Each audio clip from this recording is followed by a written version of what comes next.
What is going on, YouTube? Working on a custom today, a 1977 Pontiac Firebird Trans Am. Found this laying around with all my kids' Hot Wheels, and I thought I would take a shot at trying to recreate a movie legend in the Bandit, like from Smokey and the Bandit. I know some of you know what I'm talking about. Others, you're probably going to have to Google that. But this one's going to be more for show than go. And let's get working on this thing. First things first, let's drill out those posts.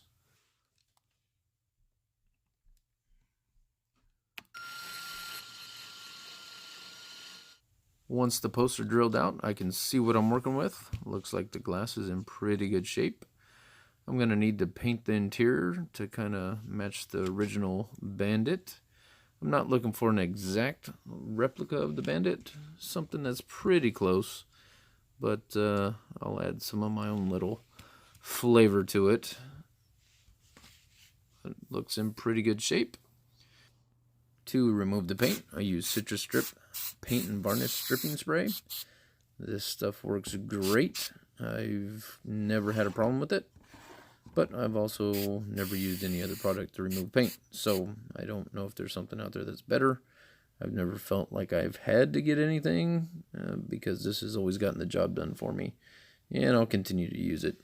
I'll probably change to, they make a gel, so I'll probably end up switching to the gel at some point.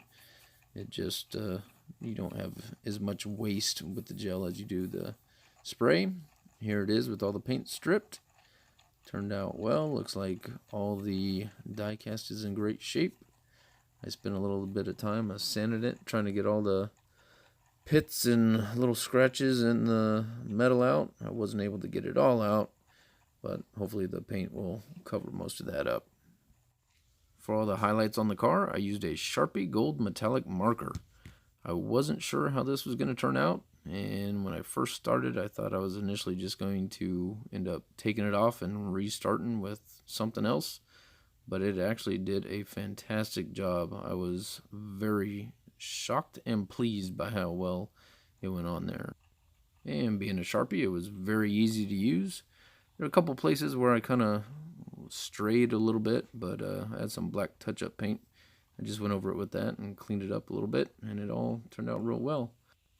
I put a few coats of tester spray lacquer on there to seal everything in, and it actually made the gold Sharpie pop a little bit more, and it stood out a little bit brighter once the lacquer was on there. And of course, after I sprayed it with the lacquer, I realized I forgot to highlight the spoiler and the back bumper. So we'll get to that in a little bit.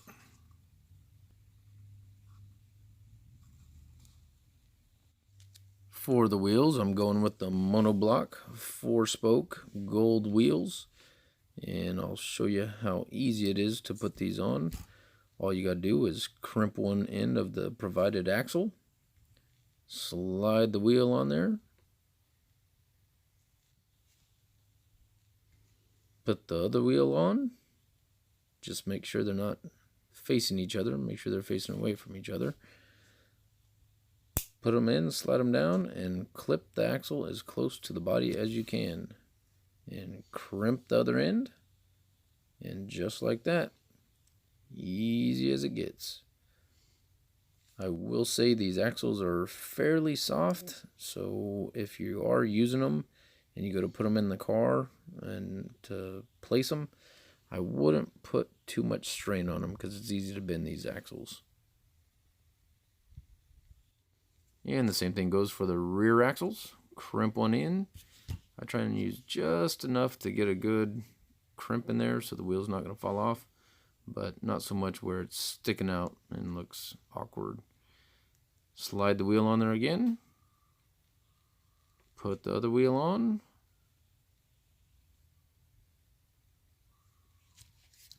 Line it up just like that, and then trim the axle as close to the body as you can.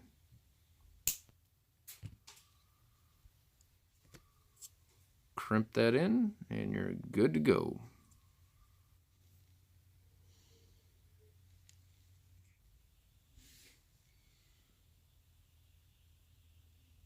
just like that.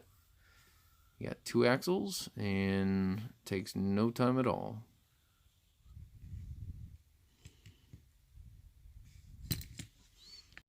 Now it's time for the decal, and just for the record, I hate water slide decals. This was such a pain to get on here. This was probably my 4th attempt, and I only had 4 decals, so I was going to make this one work no matter what. Part of the problem is I'm just using water, so I probably need to invest in some of those chemicals to make this job easier. This was just a thick decal. It was hard to get on there. I sprayed it with lacquer. It was stiff and just didn't cooperate very well. And it also had a white outline from where I cut it, because they printed this on white water decal paper, and I just was not happy with this at all. But I think I found a way to fix it, and I ended up going around the outside where the white was with some black touch-up paint, and it actually turned out pretty well once it was all said and done. Like right here, you can't see the white outline, so if you're going to use these, I wouldn't cut too close to the emblem, because you're going to have to deal with that white outline. And as I said earlier, I forgot to highlight the spoiler and the rear bumper. So I figure, why not do it now? I got the decal on. I'm going to have to spray it with lacquer again anyway. So this is just to show you how easy that gold outline went on. That's all there is to it. What was probably the best part about being able to use a Sharpie is you can make the highlight as thin or as thick as you want, just depending on how you use the Sharpie and what angle you use. You can decide to have a thick line if you lean it on the side and use more of the Sharpie, or a very narrow thin line if you just use the tip. So I will probably be searching for a few more Sharpies like this to use in some of my future customs. And right about now, I'm thinking, oh Lord, just don't screw this up, because then I would have to start all over when I'm just about done with it. But I got lucky and was able to finish it without messing it up.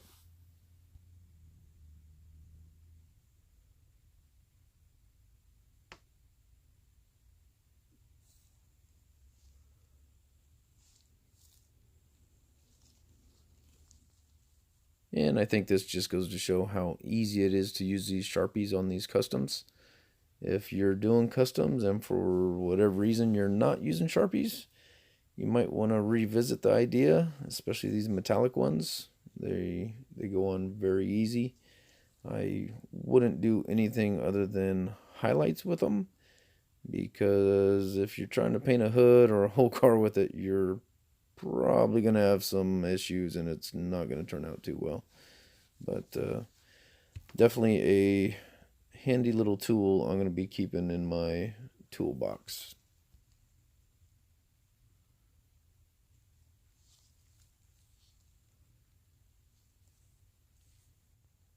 Once I was done with the highlights in the back, I went over it again with a couple coats of lacquer to seal in the decal and the highlights I did in the back. Again, I just used tester spray lacquer, and I go on with a little bit heavier coat, and it tends to dry a little bit shinier and smoother that way, for me anyway.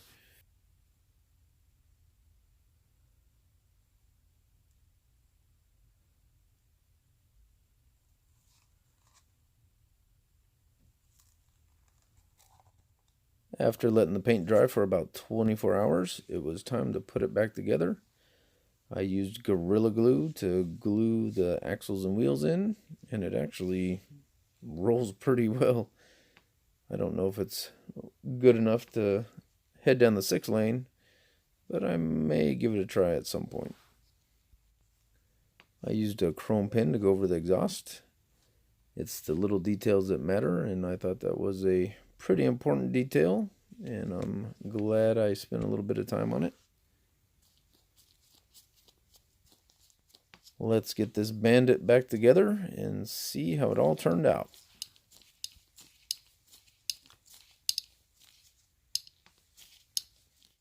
And there's the Bandit, eastbound and down. I'm really happy with the way it turned out. Even the frustrations over the decal, it worked out, and those monoblock wheels are amazing. I'm really happy with the way everything turned out. It's not an exact replica of the Bandit, but hopefully I did it some justice. This is definitely an iconic car from my childhood, and I just had a good time making it. I blame the Bandit and the General Lee for starting my love affair with automobiles, but I wouldn't have it any other way. Hopefully you guys had a good time watching this video. Let me know what you think with the comments down below, and we'll see you on the next one.